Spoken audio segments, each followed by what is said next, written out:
Nah, itu ceritanya tanggal 25 Desember. Oleh karena itu nggak usah heran bahasa Inggris hari Ahad adalah Sunday. Sunday itu berasal dari kata sun and day. Sun itu artinya matahari, day adalah hari. Bahasa Portugisnya adalah Domingos, yang kemudian menjadi bahasa Indonesia Minggu, artinya hari kelahiran Tuhan. Kalau kita menyebut hari Minggu berarti hari kelahiran Tuhan, berarti kita ini musyrik.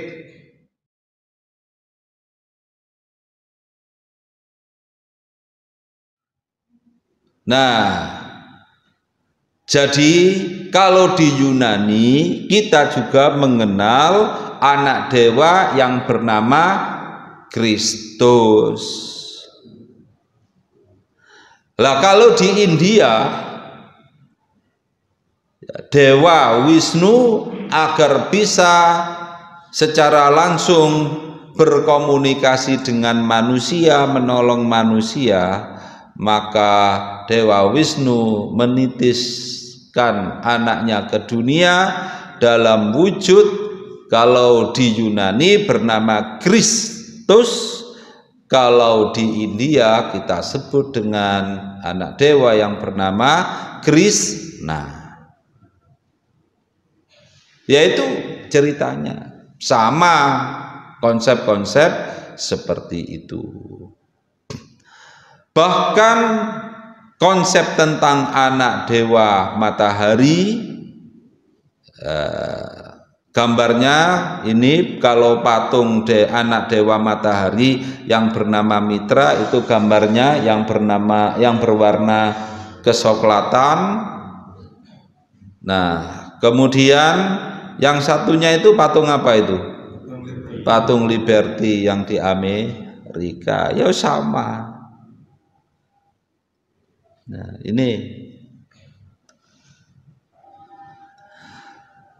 para penyembah matahari meyakini bahwa anak dewa yang bernama Mitra itu lahir pada hari Ahad tanggal 25 Desember. Dia lahir ke dunia untuk menolong manusia.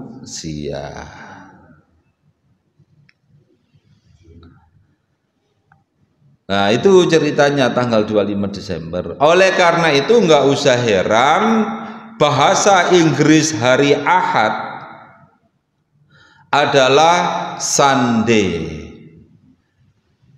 Sunday itu berasal dari kata sun and day. Sun itu artinya matahari, day adalah hari.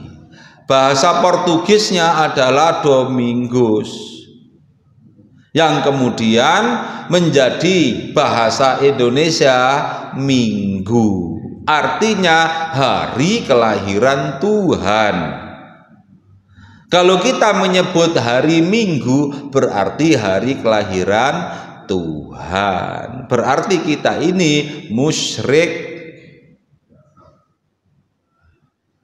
Ya, lah itu maksudnya hari kelahiran Tuhan Yesus yang diyakini oleh orang Kristen. Oleh karena itu orang Kristen melakukan kebaktian menyembah Yesus atau Nabi Isa pada hari Ahad dan dijadikan sebagai hari istimewa bagi Kristen, dan mereka ajak-ajak orang Islam dan kita mengikutinya, sehingga kalender-kalender yang ada di rumah kita bukan lagi memakai kata Ahad tapi memakai kata Minggu, dan lidah kita lebih fasih mengucapkan Minggu daripada Ahad. Tanpa sadar kita telah melakukan kemusyrikan.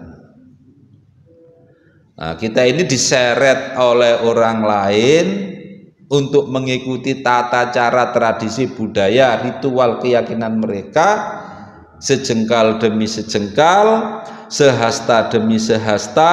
Meskipun kita ini masuk ke lubang biawak pun, ya, mereka itu masuk ke lubang biawak pun, niscaya kita pun akan mengikuti mereka. Itu peringatan Rasulullah. La tattabi'unna sinina alladzina min qablikum shibron bi shibrin wa dira'am bi dira'in walau dakhalu fi hujri dhabin la'ittaba'tumuhum. Hati-hati. Ini menurut Rasulullah sallallahu alaihi wasallam. Hati-hati kamu ini, kamu nanti akan mengikuti tradisi, budaya, ritual, tata cara ibadah, tata cara kehidupan mereka sejengkal demi sejengkal. Di riwayat hadis yang lain itu disebutkan bahkan mulai sebesar lubang jarum kamu akan mengikuti mereka. Kalau kita ini sudah mau mengikuti mereka dari tahapan sejengkal demi sejengkal, kalau sudah terbiasa, pada akhirnya kita mengikuti tradisi ritual budaya mereka selangkah demi selangkah atau sehasta demi sehasta. Meskipun mereka mendaki masuk ke lubang biawak pun, niscaya kita akan mengikuti mereka karena sudah senang terbiasa mengikuti mereka. Ini hati-hati, peringatan Rasulullah, hadisnya sahih. Nah, orang Kristen itu nggak usah ditanya kapan kelahiran Yesus, kapan kelahiran Nabi Isa, mereka nggak akan tahu. Nggak usah di tanggal hari, tanggal kelahiran Nabi Isa. Jangankan orang awam Kristen, paus juga tidak tahu kapan Nabi Isa yang mereka sebut Yesus itu lahir.